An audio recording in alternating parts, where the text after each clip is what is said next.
अस्सलाम वालेकुम। हाँ जी दोस्तों, क्या हाल है। तो आज हम आपके साथ एक बहुत ही खूबसूरत पौधे के बारे में बात करेंगे जिसका नाम है यूका प्लांट। ये बहुत ही लो मेंटेनेंस प्लांट है और इस बिगिनर के लिए जिन्होंने गार्डनिंग शुरू करनी है उनके लिए बहुत इजी टू ग्रो प्लांट है। बहुत आसानी से इसकी बिल्कुल कोई ख़ास केयर नहीं होती। तो ये है जी वो प्लांट, इसको यूका प्लांट कहते हैं। तो चलें इसके मदर प्लांट के पास चलते हैं और वहाँ जाकर आपको पौधे भी दिखाते हैं और इसकी केयर, इसको ग्रो कैसे करते हैं, सारी बातें उस मदर प्लांट के पास जाकर करते हैं।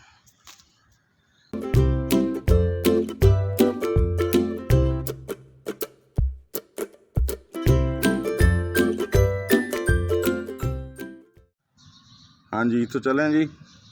ये देखें यूका का प्लांट, ये कोई 10 साल पुराना प्लांट है। ये ज़मीन में लगा हुआ है। ये जब से हमने लॉन बनाया तब से हमारे पास है। तो ये हमेशा से इसी तरह ही सब्ज़ रहता है। ये बहुत बड़ा हो गया था तो इसको फिर काट के छोटा किया। इसको आप ज़मीन में भी ग्रो कर सकते हैं, इसको आप पॉट में भी ग्रो कर सकते हैं। ये मेरे पास ये 12 इंच के पॉट में लगा हुआ है। ये एक थोड़े से बड़े पॉट में लगा हुआ है, वो पीछे है, वो भी मैं आपको दिखाता हूँ। तो चलें, इसको आप आउटडोर भी रख सकते हैं, इंडोर भी रख सकते हैं। इसको ज़्यादा रोशनी से भी कोई मसला नहीं होता, कम रोशनी से भी कोई मसला नहीं होता। इसकी प्रोपगेशन भी बहुत आसान है। हाँ, ये वाला जो मेरे पास जो पौधा है ये वेरीगेटेड वैरायटी है। इसकी 30 से ज़्यादा वैरायटीज़ और स्पीशीज़ हैं।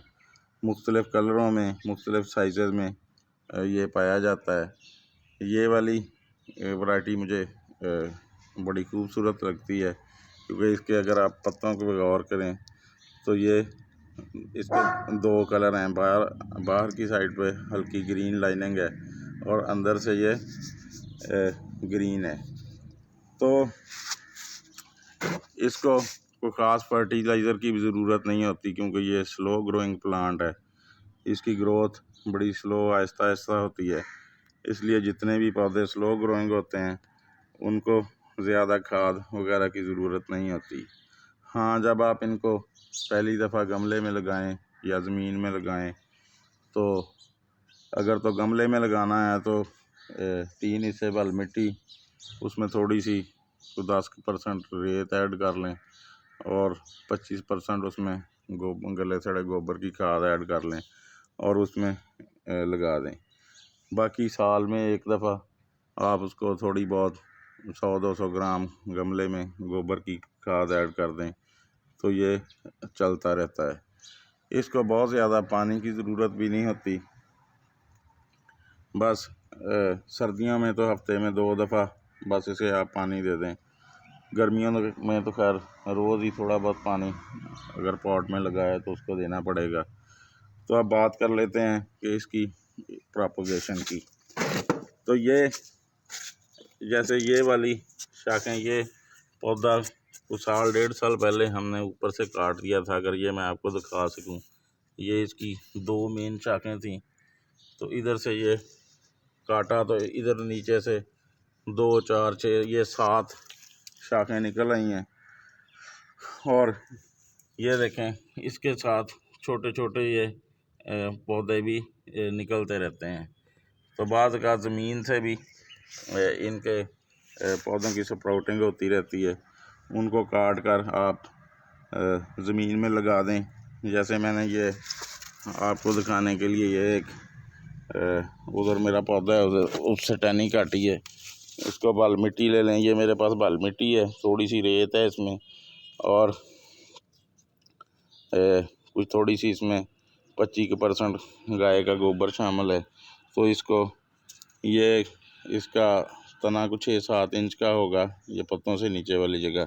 तो इसको 3 से 4 इंच ऐसे ज़मीन में दबा दें गमले के अंदर और इसको पानी दे दें, तो ये 2 महीने के अंदर अंदर अपनी जड़ें बना लेगा और अपनी ग्रोथ शुरू कर देगा और आहिस्ता आहिस्ता ये इसकी तरह ये बड़ा पौधा बन जाएगा।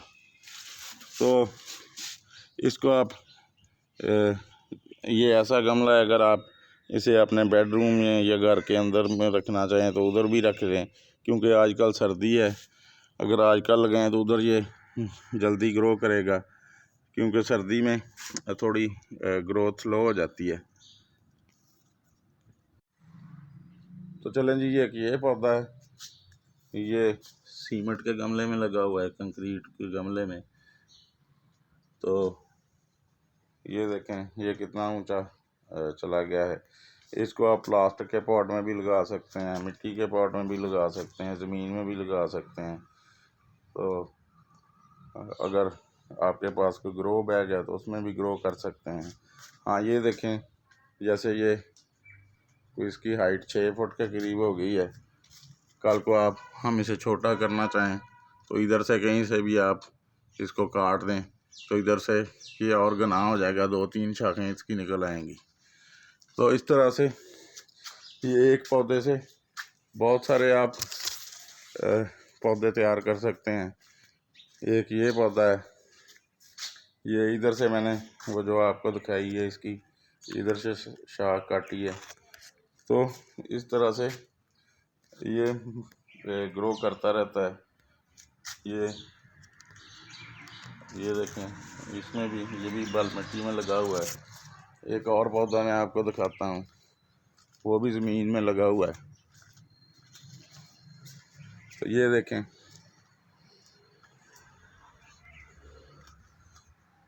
ये भी काफ़ी पुराना पौधा है। ये आपको इसके तने से अंदाज़ा हो रहा होगा। तो अगर तो ये ज़मीन में लगा हुआ है तो ये इसको फुल सनलाइट, जितनी मर्ज़ी उधर सनलाइट आती है उधर लगा दें। ये भी ऐसे ही उधर से काट के तो 2 महीने पहले ज़मीन में दबाया था, तो ये फर्स्ट क्लास ग्रो कर रहा है। इसकी शाखें ज़मीन को लग रही हैं। मैंने माली को कहा था कि इसको काट दो, चलें किसी दिन इसकी शाखें काटते हैं। तो ये ऐसे चलता रहता है। हाँ, इसका एक और बहुत बड़ा फ़ायदा है कि ये एयर प्यूरीफायर भी है, यानी हवा को साफ़ करता है और ऑक्सीजन मुहैया करता है।